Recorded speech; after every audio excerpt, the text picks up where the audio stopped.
시청자 여러분 안녕하십니까? TJB 8시 뉴스 시작합니다. 6월 3일 조기 대선이 확정되면서 이제 주요 정당은 대선 후보를 확정하기 위한 경선에 돌입하기 위해 일정을 짜는 등 속도를 내고 있습니다. 이렇게 판이 깔리자 우선은 국민의힘 대권 주자들이 팔을 걷어붙이고 나서고 있습니다. 홍준표 대구시장 등 전국 광역단체장들의 출마가 예상되는 가운데 충청권에선 이장우 대전시장과 김태흠 충남지사의 대권 도전 여부에 관심이 모아지고 있습니다. 오는 10일 세종에서 충청권 4개 시도지사들의 회동이 예정돼 있어 이 자리에서 단일 주자 추대 가능성도 점쳐지고 있습니다. 김상기 기자가 보도합니다.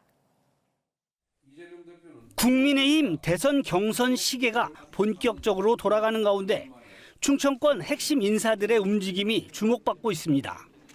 먼저 이장우 대전시장이 처음으로 대선 관련 입장을 내놨습니다. 경선 출마 여부는 열흘 안에 결론을 내리겠다고 했습니다. 우리 당 대통령 경선 후보에 자꾸 물망에 오르던데, 하여튼 앞으로 한 열흘 정도 충분히 논의해서 시민들이 걱정하지 않을 정도로 좋은 결론을 내리도록 최선을 다하겠습니다. 이 시장은 최근 보수 성향의 유튜브 채널과 정치 평론가들과의 접촉을 늘리는 등 정치적 행보를 부쩍 강화하고 있습니다. 중도층까지 아우를 수 있는 차세대 보수 주자라는 평가에 국회의원 시절의 입법 경험과 대전시장으로서의 행정 성과도 강점으로 꼽힙니다. 김태흠 충남지사 역시 출마를 두고 고심 중입니다. 표면적으로는 일단 지켜보자는 입장이지만 대권 도전에 대한 의지는 여전합니다. 지난해 3.1절 기념사에서도 기초를 확립하고 바탕을 다진다는 축기 견초의 정신을 바탕으로 국가 발전의 새 기틀을 세우겠다라며 대한민국 대전환의 구상을 내비쳤습니다. 3선 국회의원 출신으로 윤석열 정부 출범 초기부터 강한 친윤 행보를 이어온 대표적 윤심 인사라는 점도 주목됩니다. 정치권은 두 단체장이 충청의 상징성을 앞세워 당내 경쟁력을 확보할 수 있을 것으로 보고 있습니다. 실제 출마로 이어질 경우 충청의 피심이 경선의 캐스팅 보트로 작용할 가능성도 높습니다. TJB 김상기입니다.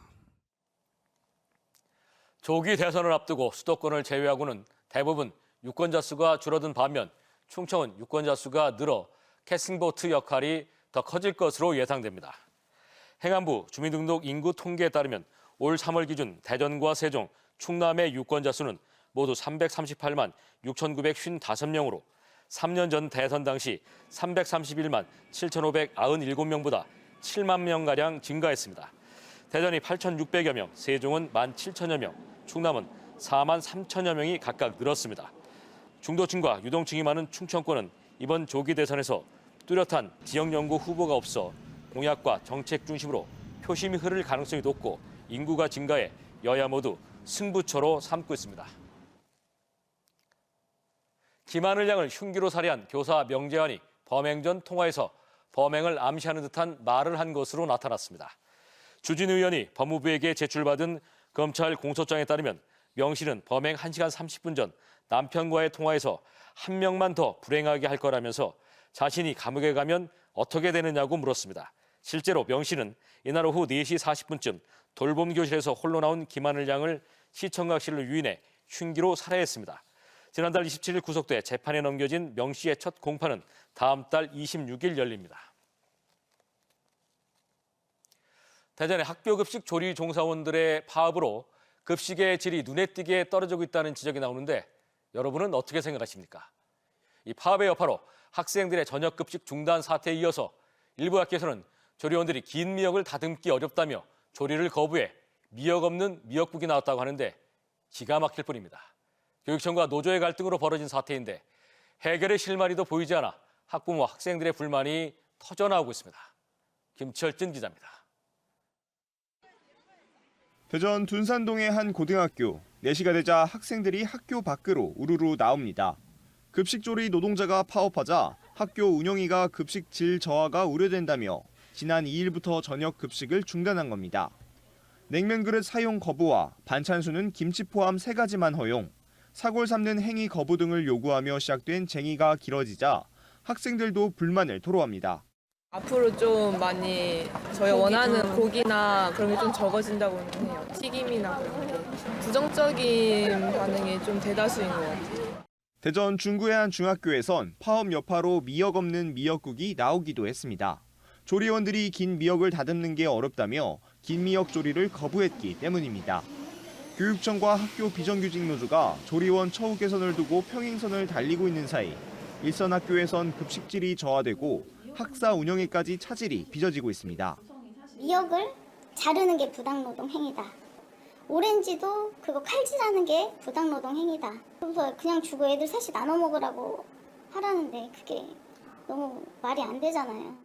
노조 측은 이 같은 투쟁이 교육청과 분쟁 해결을 위한 정당한 쟁의 행위임을 강조합니다.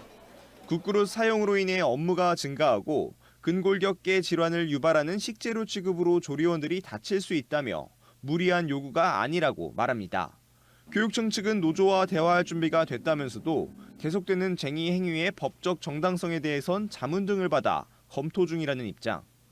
학교 구성원 간 처우 갈등이 길어지며 가장 보호받아야 될 학생들이 피해를 보고 있다는 지적을 피하기 어려워 보입니다. TJB 김서진입니다. 10년간 불법 체류자로 한국에 살던 40대 태국인 A씨가 음주운전을 하다 경찰에 적발됐습니다. 천안 서북경찰서는 지난 2월 23일 새벽 천안 성정동에서 음주운전을 하다 경찰을 보고 역주행 등 위험운전을 하며 20km가량을 도주한 태국인 운전자 A씨를 붙잡았습니다. 경찰 조사 결과 A씨는 지난 10년간 한국에서 불법 체류 중이었으며 혈중 알코올 농도도 면허 취소 수준에 수배 중이던 대포차를 범행에 사용한 것으로 드러났습니다. 어젯밤 10시 15분쯤 당진 성문면의 한편도 2차선 도로에서 30대 A씨가 몰던 SUV가 중앙선을 넘어 마주오던 승용차를 정면으로 들이받았습니다. 이 사고로 20대 운전자가 심정지로 병원으로 이송됐지만 결국 숨졌으며 경찰은 A씨가 음주 상태는 아닌 걸로 파악하고 중앙선을 넘어 역주행한 경위를 조사하고 있습니다.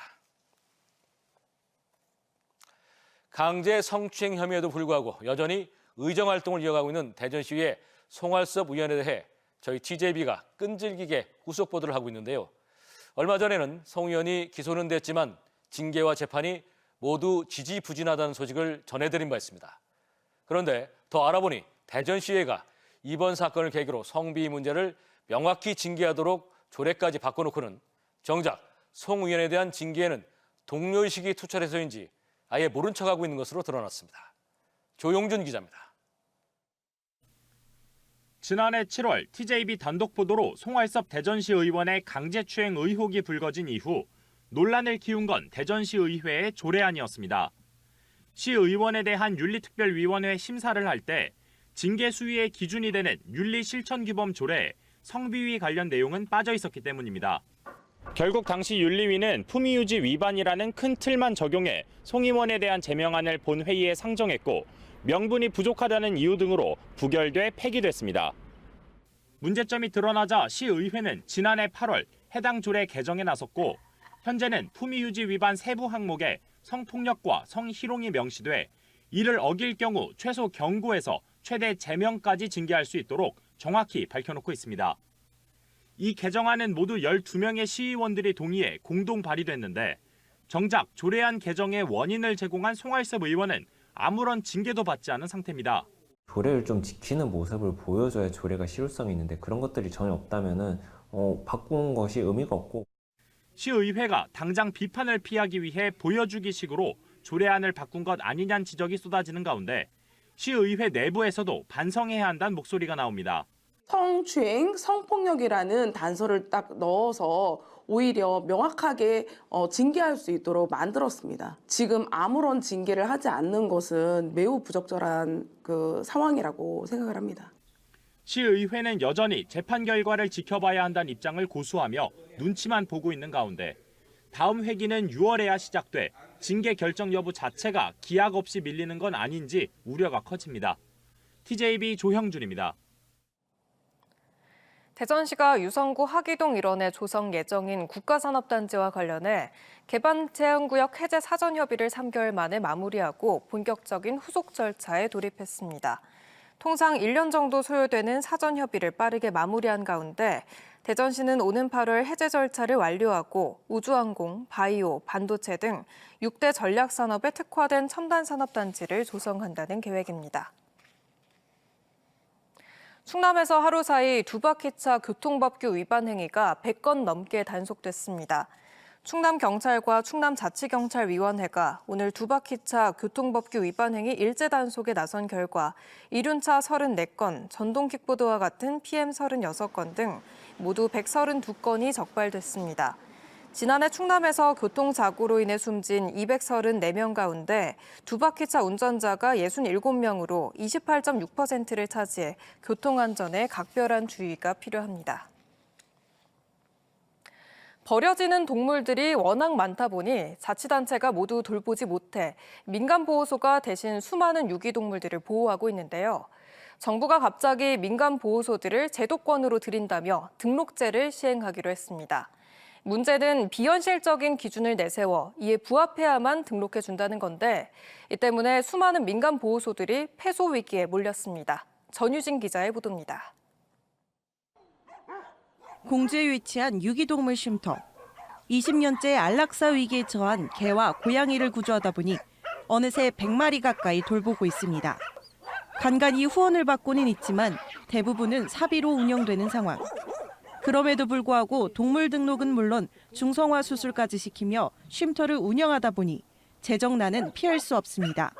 사료 같은 것도 후원을 좀 받고는 있지만 기본적으로 이제 제 돈을 다 털어 쓰다 보니까 현실적으로 제가 움직일 수 있는 어떤 경제적인 바탕이 지금 제로 상태고. 이처럼 혼자 빚까지 지며 책임감 하나로 쉼터를 운영해 왔는데 최근 오히려 불법 보호소로 몰릴 위기에 처했습니다. 지자체가 민간 보호소를 관리한다는 명목으로 2023년부터 신고제를 시행했는데 그 조건이 터무니없이 까다롭기 때문입니다. 축산 허가 지역이나 농지법 위반 여부 등을 따져 등록해 주는데 실제 이 쉼터뿐 아니라 전국의 80% 보호소가 기준을 지키지 못하고 있습니다. 쉼터가 위치한 이곳 역시 축산 허가구역이 아니기에 정식 보호소로 인정받지 못할 가능성도 높습니다. 특히 현재는 400마리 이상의 보호소만 신고 의무 대상자이지만 이번 달부터는 100마리 이상, 내년에는 20마리 이상으로 좁혀지는데 이대로라면 대다수의 민간 보호소가 폐소할 수밖에 없습니다. 전문가들은 관련 부처들이 협의를 통해 민간 보호소의 이전을 돕거나 개정안 등을 마련해야 한다고 조언합니다.